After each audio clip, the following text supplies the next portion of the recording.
आप सभी को मेरा नमस्कार। ये वीडियो संदेश विशेष रूप से हरियाणा प्रदेश के मेरे नौजवान साथियों को है। बड़े ही नेक इरादों और सकारात्मक सोच के साथ सरकारी भर्तियों में आर्थिक और सामाजिक आधार पर अतिरिक्त 5 अंक देने की महत्वाकांक्षी योजना हमारी जनहितैषी हरियाणा भाजपा सरकार ने बनाई थी। लेकिन इसके विरुद्ध हाल ही में ही माननीय हाईकोर्ट की डबल बेंच का फैसला आया और उसके उपरांत हरियाणा कांग्रेस के कई वरिष्ठ नेता विभिन्न प्रकार की टिप्पणियां कर रहे हैं, युवाओं को गुमराह करने की कोशिश कर रहे हैं। लेकिन इनकी टिप्पणियों से मुझे ज़रा सी भी हैरानी नहीं होती। ये स्वाभाविक है, क्योंकि जिन लोगों ने कभी भी युवाओं के लिए, वंचितों के लिए, गरीबों के लिए काम ना किया हो और जिन लोगों ने हमेशा ही अपनी जेबों को भरने को प्राथमिकता दी हो, उनसे उम्मीद भी कोई क्या कर सकता है। 2004 से 2014 के वो 10 काले वर्ष कोई कैसे बुला सकता है, जब हरियाणा प्रदेश के अंदर भ्रष्टाचार चरम सीमा पर था, बेरोजगारी चरम सीमा पर थी और जब हरियाणा प्रदेश के युवाओं के भविष्य को अंधकार में ढकेला जा रहा था। कोई कैसे बुला सकता है। तो साथियों, मेरी आपसे यही प्रार्थना है कि आप गुमराह ना हो, हताश ना हो, निराश ना हो। आपकी ये लड़ाई भाजपा सरकार आपके लिए और आपके साथ और भी मजबूती के साथ लड़ेगी। तमाम संवैधानिक और कानूनी प्रक्रियाओं के तहत माननीय सुप्रीम कोर्ट में भी इस फैसले की अपील करेगी।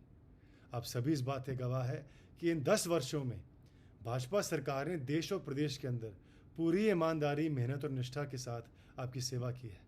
और मेरा ऐसा मानना है कि जो सरकार अंत्योदय के आधार पर, अंत्योदय के भाव से जन सेवा करती हो, नीति निर्माण करती हो, वो कभी भटक नहीं सकती।